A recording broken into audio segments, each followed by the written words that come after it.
Why I think I fight. Do I enjoy it? No. Do I enjoy training? No. Do I enjoy cutting weight? No. Am I nervous? Yes. Do I think to myself, what am I doing? Yes. Completely. Unfortunately, it's one of those things you're either born with or you're not. And the only way I can explain it, to try and make it make any sense, is that if I'm not doing something which is either extremely difficult or extremely stressful, I'm in a perpetual state of crippling boredom. I can't explain it. I see other people live their lives and they're like, oh, I can't wait for the weekend because I want to watch this movie. I think, who cares about a movie? You're looking forward to the weekend for a movie? Looking forward to the weekend to get drunk? Like, these things to me are so mundane. They mean nothing. And if I don't fight, if I'm not in a situation where I'm stressed or worried or concerned, I'm just perpetually bored. And boredom's crippling.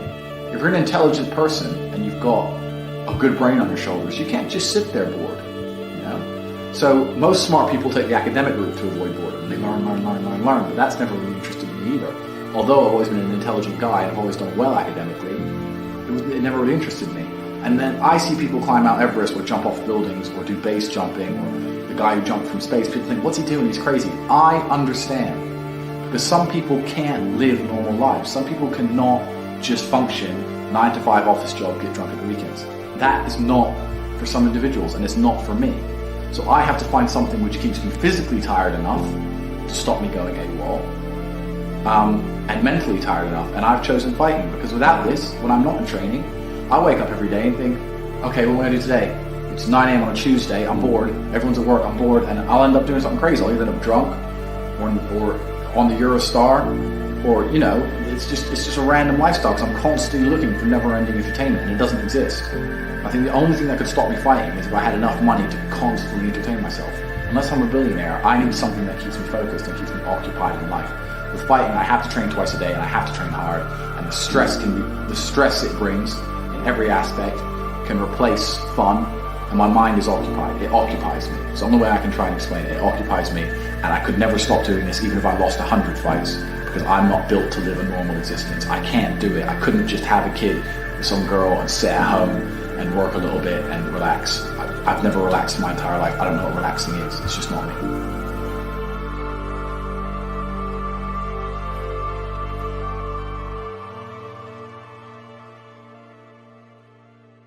I was a 4-time kickboxing world champion. For 12 years, I trained 5 hours a day, 6 days a week. And I was motivated to train probably about 25% of the time. The rest of the time I went because I am disciplined. You don't feel like going through that shit on a Wednesday morning when you wake up, but you have to do it because you're disciplined. You're either a disciplined individual or you are not a disciplined individual. There's a difference between want and want. And I say this all the time. People say to me, I want to be rich. And I say, okay, well, I want to be able to ice skate, but I don't want to be able to ice skate enough to go learn how to ice skate because I can't be bothered. I mean, surely if I could click my fingers and be a figure skater, I'd click my fingers. Who wouldn't? But I don't want to actually go train because I don't want it enough. And this is the exact point with money. Everyone wants money put on their lap. If you truly wanted money, you wouldn't be able to sleep until you fucking had it. And this is the point. Because when I had nothing, I couldn't be distracted. You couldn't distract me from what I wanted. That's who I am. If I want something, I'm going to get it. I do not need to be motivated. I'm a disciplined person. If I allocate X amount of time to work, I'm going to do it. But that is the bottom line answer. It's discipline. You're going to have to work when you don't feel like working. That's how it's going to have to be, or you're never going to be eating. One of the only things in this world you can control is your state of mind.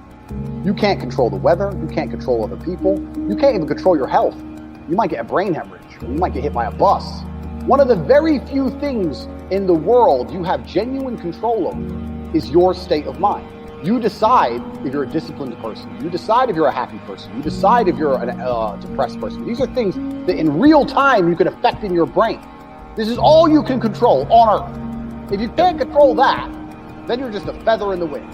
And life's gonna blow you around, and you might land somewhere good, you might land in dog shit, nobody knows. Your state of mind is what you should be able to control. If you can't wake up and say, today I'm making some money, and actually try your very, very best, and actually stay dedicated to that task. If you can't do that, you're fucked. Every man understands you shouldn't be complaining about things you cannot change. You have to play the cards you're dealt. To be born a certain height and then to sit there and go, what do I do? Well, I'll tell you what you do. You become the best version of yourself, just like everyone else does. Nothing about the height is in and of itself enough value for me to be a valuable man. As a man, you build your value. You are born with the cards you're dealt. Sure, it'd be ideal. Look, I'd love to be 7 foot tall. I'm not. So it's the same argument. If you're 5'2", you need to become rich, strong, and funny, and charismatic, and interesting, and witty. If you're 6'4", you need to become rich, strong, well-connected. It's the same game. So to sit there and complain about it is asinine. All of you have a handful of aces. I don't think you understand that. You could have been in a car crash at 4 years old and lost your legs. Do you have any understanding of how lucky you have been? This is pure luck. There's only luck has kept you fully able-bodied, sitting there, capable of learning and listening and becoming something. You don't really need to be that tall if you're important and rich, and when you walk in the room, you think when fucking Mayweather walks in the room, people give a shit? Fix that frame in your mind. You are viewing yourself as a short man. Stop it. Walk the fuck up and be the man.